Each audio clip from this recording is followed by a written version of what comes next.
Aquarius, the moment you change your thinking, your entire path shifts. And I don't mean that in some motivational poster way. I mean it structurally, because this month, the thing holding you back isn't a person.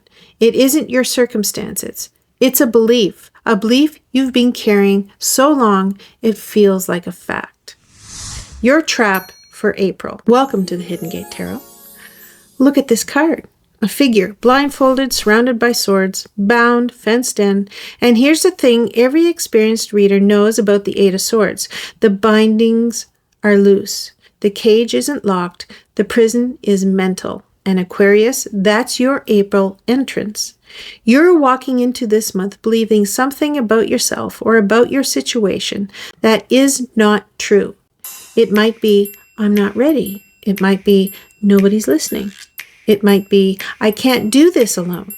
Whatever it is, it feels like stone. It feels immovable, but it's fog. And here's where the timing matters.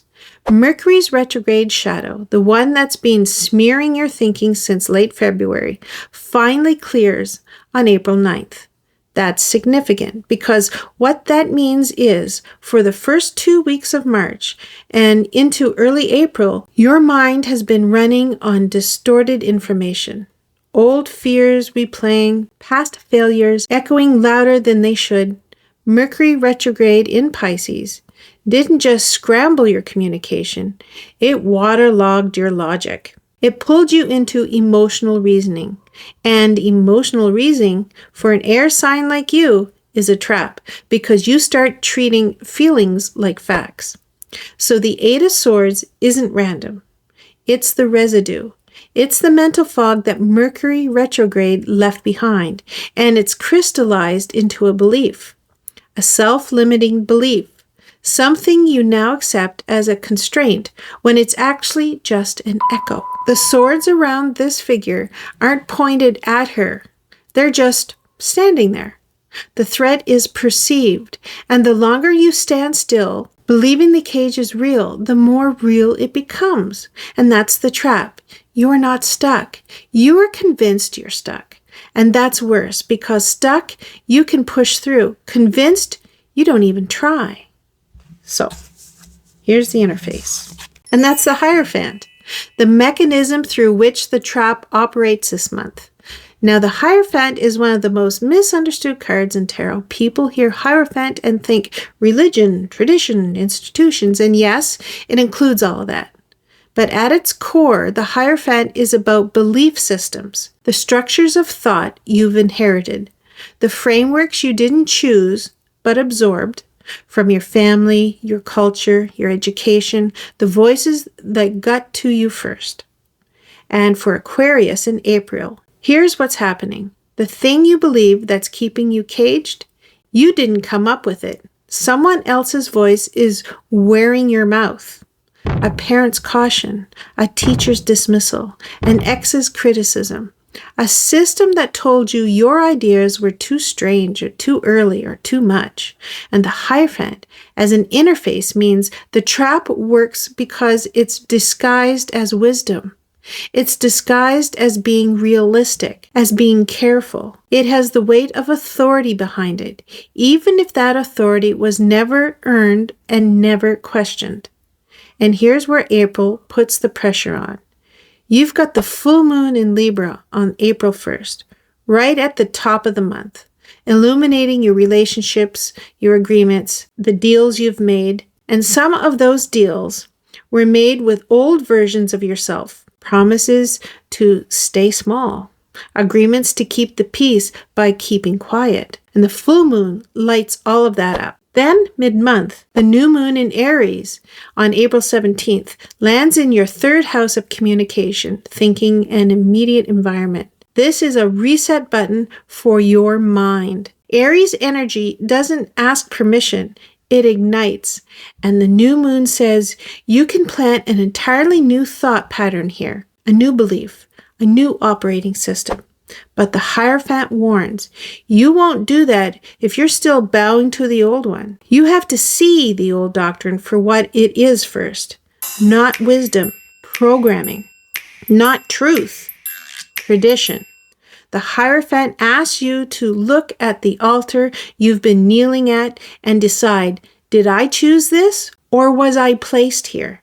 Because what you believe determines what you attempt, and what you attempt determines everything. The key is the King of Swords. That's your key for April. And Aquarius, this card is you. At your highest, at your sharpest, the King of Swords sits on his throne with clarity so precise it's almost cold. He doesn't guess, he doesn't hope, he knows. And he speaks what he knows without hesitation, without apology, and without sugarcoating. This is the version of you that breaks the Eight of Swords, not by pushing through the cage, by thinking your way out of it. By examining your belief, your assumption, your borrowed limitation, and cutting the ones that don't hold up to logic. And the astrology is practically screaming this into existence. From April 14th to the 22nd, Mercury, your planet of thought, forms a sextile with your sign.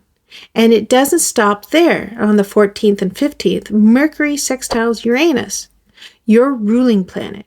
Exciting ideas, flashes of insight, the kind of mental download where you suddenly see a problem from a completely different angle and the solution is obvious.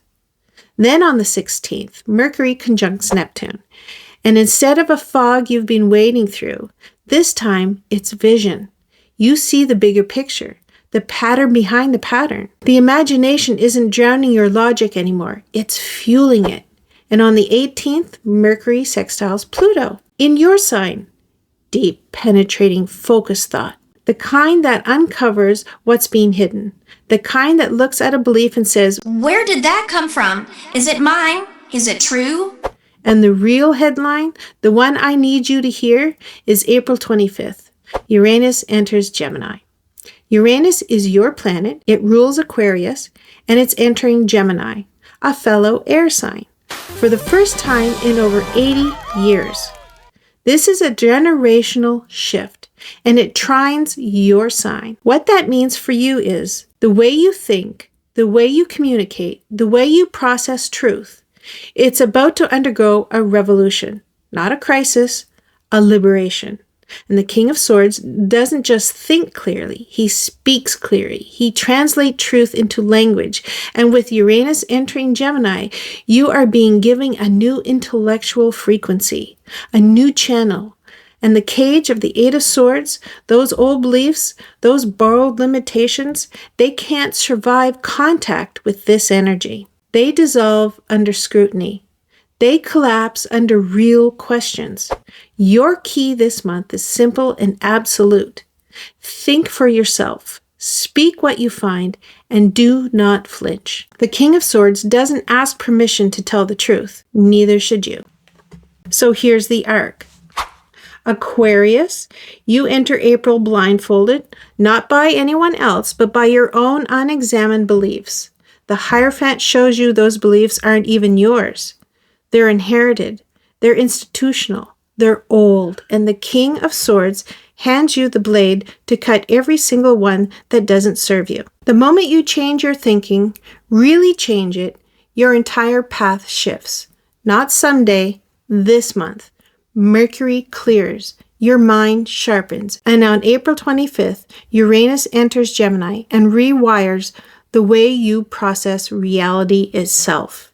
You don't need to be louder. You need to be clearer. Clarity is the power. Truth is the weapon. And this month, both belong to you. And if this reading made something click, please subscribe. This is how we love to do readings at Hidden Gate Tarot.